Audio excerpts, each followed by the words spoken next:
Hello everybody, and welcome to Pierre Hedary's classic profile of the Mercedes 300 SEL 6.3.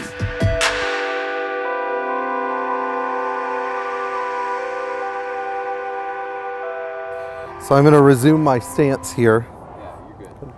So this is what January looks like in Florida. The weather is absolutely perfect. All the Florida men are out boating, hiding their drugs in the swamp. And we have here the most notorious Mercedes-Benz ever made in a place you would probably least expect to find it. Now, what is this, you ask? Well, if you know what the 6.3 is, then you're probably like just sitting here waiting impatiently for this video to begin. And if you don't know what the 6.3 is, I'm going to have to explain it to you because you've been missing this your whole life.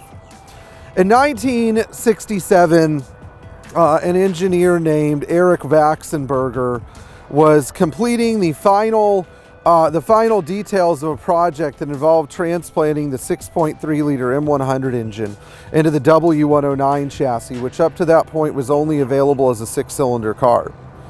As a result, Waxy, who originally put the engine in a 250 SE coupe, decided that he was finally ready for the production version, which came out as the 300 SEL 6.3 in the early months of 1968.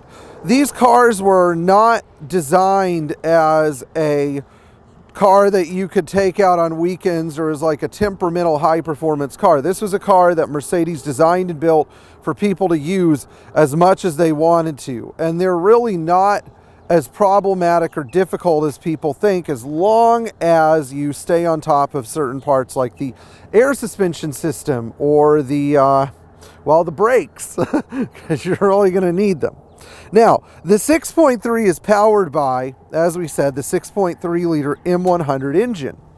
This engine was Mercedes' first V8, and it was a unique design because it had an overhead camshaft on each cylinder bank, and fuel was supplied by an 8-plunger mechanical injection pump.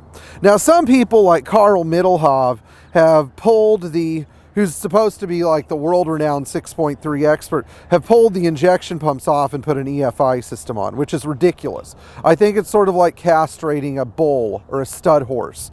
When people open the hood, they want to see this beautiful injection pump, which is why one of the things that makes a 6.3 so unique. Other things that make the 6.3 so unique are the fact that it is fully suspended with air bellows. What is an air bellow, you ask? Well, I'm going to show you. There's not a coil spring in this car. In fact, these things, air bellows, are what suspend the 6.3, and these breathe through four suspension leveling valves, which are given air pressure by this pump, which is stored in a tank inside the front left fender. Every so often you have to push the nozzle on that tank to get any alcohol and water mixture out. And if you don't do that, then your bellows start to rust from the inside out. But these bellows are what keep the car up.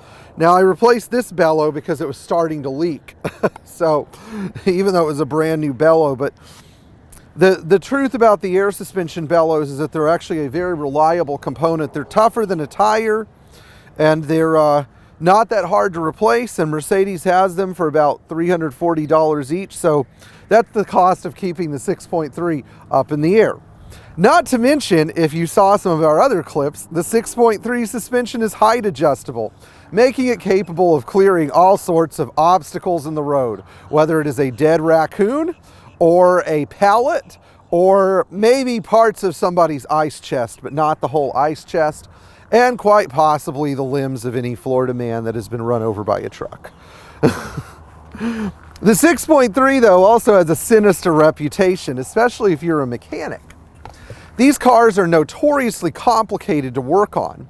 There are several reasons for this. The first one is that the 6.3 demands total dedication from the mechanic. In other words, proper service of one of these cars is a Tao. It is not just a thing that you do, it is a way of life. It is a total understanding of what the machine is and how all of its parts work together. It is an appreciation and a reverence for the engineering that was put into this car. and the fact that everything was jam-packed in here from day one. So you have to understand the sequence of assembly and disassembly.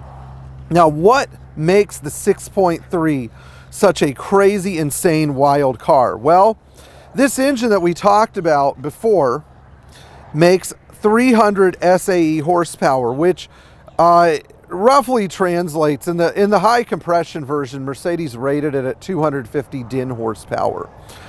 Now, we're not really sure if Mercedes was telling the truth about the power output of this engine, because when AMG took this motor and adapted it for use in the Red Pig, it became a lot more powerful.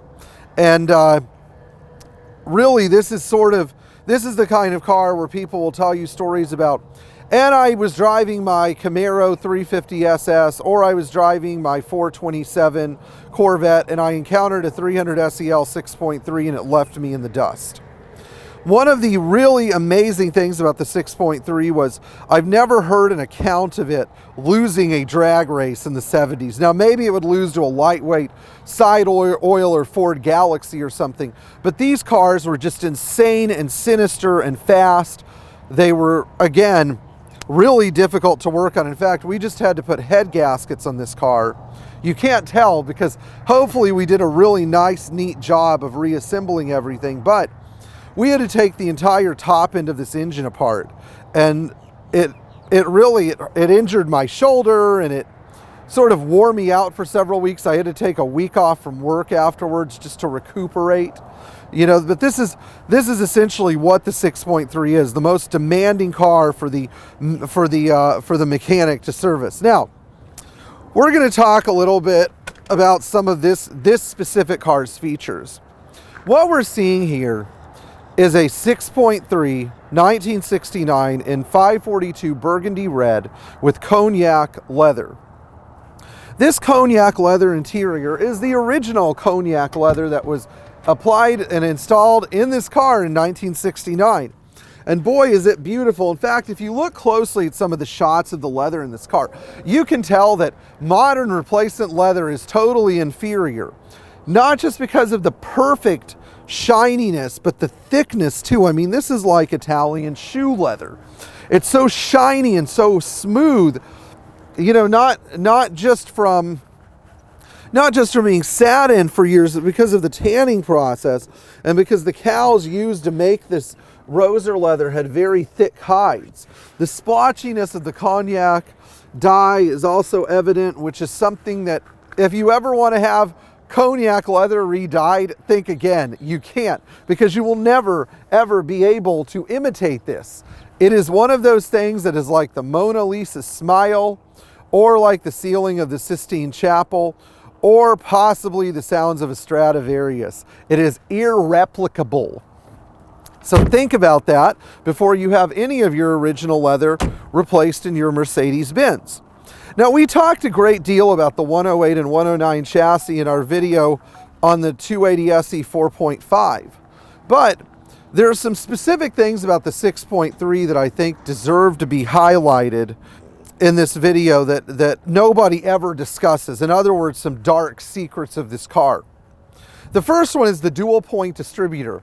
The dual point distributor was literally an intelligence test implemented by the engineers at Daimler-Benz for all the mechanics who work on these cars. Why dual ignition points? Well, dual ignition points serve two functions. The first function is that they allow for redundancy. If one set of points goes down, you still have a second set of points that the engine can run off of. So if you have a point set failure, this car will keep running. The second one is something called spark duration. If you have two sets of points working on a distributor cam with longer, wider lobes, just like valve duration, when you have a more aggressive camshaft, spark duration allows for two things: a smoother idle and better burn on the spark plugs. Because the 6.3's engine and combustion chambers are so massive relative to other Mercedes, the dual point system was an ideal way to implement a long duration spark that led to smoother running and to a degree, some relatively good fuel efficiency. In fact, these cars are capable of producing 14 miles per gallon at about 70 miles an hour, which is pretty good for such a big car. Now, if you have a 600, that's not quite the case. Being an early 6.3, there's also no hood pad, you know, just to keep weight down. And of course, this engine, because it is an early Mercedes single overhead cam engine, the valves have to be adjusted. I think Florida Man Airlines might be coming in for a landing.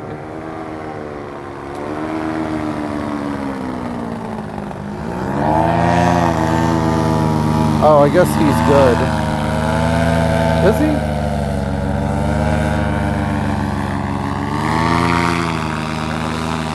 That's the swamp copter. And that's how you get from Christmas to Bithlow. Florida Man Airlines, room for one. The tickets are paid in food stamps, by the way. Where were we? Anyway, every 10,000 miles, the valve covers on this monster have to be pulled and the valve clearances have to be set. This is mandatory unless you want to wear out your cams and rockers. Now, another interesting thing is the alcohol bottle. Hidden down here in the recesses of the engine, there is a canister. If you see these two screws, these hold the canister in place, or you have to put lab-grade ethanol in the suspension. According to Martin Worminghausen, who rebuilt all the suspension valves in this car, so obviously he knows what he's doing because the car is not sinking to its knees. This is so critical that if you don't put alcohol in year-round, especially if you're in a humid climate like Florida or a very cold climate, the suspension will literally rust from the inside out or freeze when it gets exceptionally cold. This sort of behavior from the 6.3 suspension has led many people to be afraid of it. But I assure you that when you tame it, it is extremely reliable. I have only had one 6.3 air suspension failure, and that was when the check valve on my old gray car seized, which my friend Keith Morgan owns now in Maine. So the suspension system on these cars was available in all 109 series cars. In fact, the 109, because it had air suspension, got its own chassis designation. And when you're operating the air suspension, one of the things you can do is you can use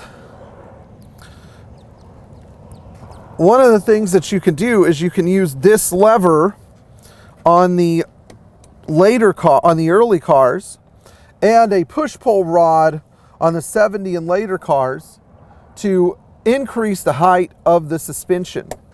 You can also lock the suspension in a given position in this particular setting right here. Other than that, the main difference with the air suspension cars is how they drive. You can hear it discharging air a little bit as it goes off. But the air suspension cars have this amazing cornering and handling ability because it is an active suspension.